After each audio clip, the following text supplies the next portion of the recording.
once knew a nigga whose real name was William. His primary concern was making $1 million, being the illest hustler that the world ever seen. He used to fuck movie stars and sniff coke in his dreams. A corrupted young mind at the age of 13. Nigga never had a father and his mom was a fiend. She put the pipe down, but for every year she was sober. Her son's heart simultaneously grew colder. He started hanging out, selling bags in the projects, checking the young chicks looking for hit and run prospects. He was fascinated by material objects, but he understood money never bought respect. He built a reputation cause he could hustle and steal, but got locked once and didn't hesitate to squeal. So criminals he chilled with didn't think he was real. You see, me and niggas like this have never been equal. I don't project my insecurities on other people. He fiended for props like addicts with pipes and needles, and so he felt he had to prove to everyone he was evil. A feeble-minded young man with infinite potential, the product of a ghetto-bred capitalistic mental.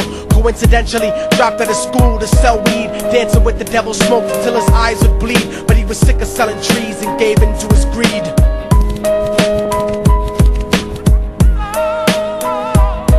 Everyone tryna be trife, never face the consequences. You probably only did a month for minor offenses. Ask a nigga doing life if he had another chance. But then again, there's always the wicked that knew in advance. Dance forever with the devil on a cold cell block. But that's what happens when you rape, murder, and sell rock. Devils used to be gods, angels that fell from the top. There's no diversity because we're burning in the melting pot.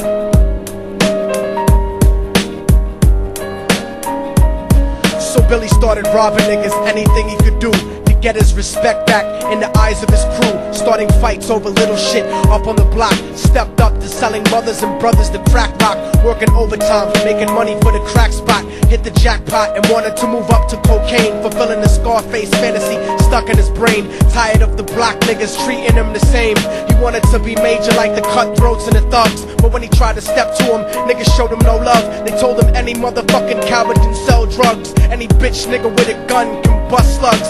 Any nigga with a red shirt can front like a blood. Even Puffy smoked the motherfucker up in the club. But only a real thug can stab someone till they die. Standing in front of them, staring straight into their eyes, Billy realized that these men were well guarded, and they wanted to test him before business started. Suggested raping a bitch to prove he was cold-hearted. So now he had a choice between going back to his life or making money with made men. Up in the sight, his dreams about cars and ice made him agree a hardcore nigga is all he ever wanted to be. And so he met them Friday night at 2:45.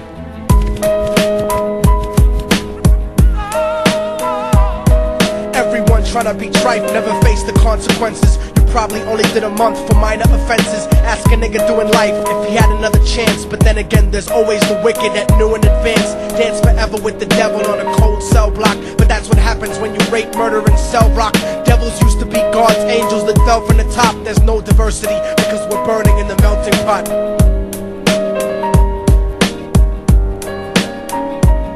They drove around the project slow while it was raining, smoking blunts, drinking and joking for entertainment, until they saw a woman on the street walking alone, 3 in the morning, coming back from work on the way home. And so they quietly got out the car and followed her, walking through the projects. The darkness swallowed her. They wrapped her shirt around their head and knocked her onto the floor. This is it, kid, now you got your chance to be raw. So Billy yoked her up and grabbed the chick by the hair and dragged her into a lobby that had nobody there. She struggled hard, but they forced her to go up the stairs. They got to the roof and then held her down on the ground, screaming, "Shut the fuck up and stop moving around." The shirt covered her face, but she screamed and clawed. So Billy stomped on the bitch till he broke in her jaw. Them dirty bastards knew exactly what they were doing. They kicked her until they cracked her ribs and she stopped moving. Blood leaking through the cloth, she cried silently. And then they all proceeded to rape her violently. Billy was made to go first, but each of them took a turn, ripping her up and choking her until her throat burned. Her broken jaw mumbled for God, but they weren't concerned. When they were done and she was lying bloody, broken and bruised, one of them niggas pulled out a brand new 22. They told him that she was a witness for what she'd gone through, and if he killed her, he was guaranteed a spot in the crew. He thought about it for a minute, she was practically dead, and so he leaned over and put the gun right to her head. I'm falling and I can't turn back. I'm falling and I can't turn back. Right before he pulled the trigger and ended her life, he thought about the cocaine with the platinum and ice, and he felt strong standing along with his new brothers. Cocked the gat to her head and pulled back the shirt cover, but what he saw made him start to cringe and stutter, cause he was staring into the eyes of his own mother. She looked back at him and cried cause he had forsaken her. She cried more painfully, and when they were raping her, his whole world stopped. He couldn't even contemplate. His corruption had successfully changed his fate, and he remembered how his mom used to come home late, working hard for nothing, cause now what was he worth? He turned away from the woman that had once given him birth, and crying out to the sky cause he was lonely and scared, but only the devil responded cause God wasn't there. And right then he knew what it was to be empty and cold, and so he jumped off the roof and died with no soul. They say death takes you to a better place, but I doubt it. After that they killed his mother and never spoke about it. And listen, cause the story that I'm telling is true, cause I was there with Billy Jacobs and I raped his mom too. And now the devil follows me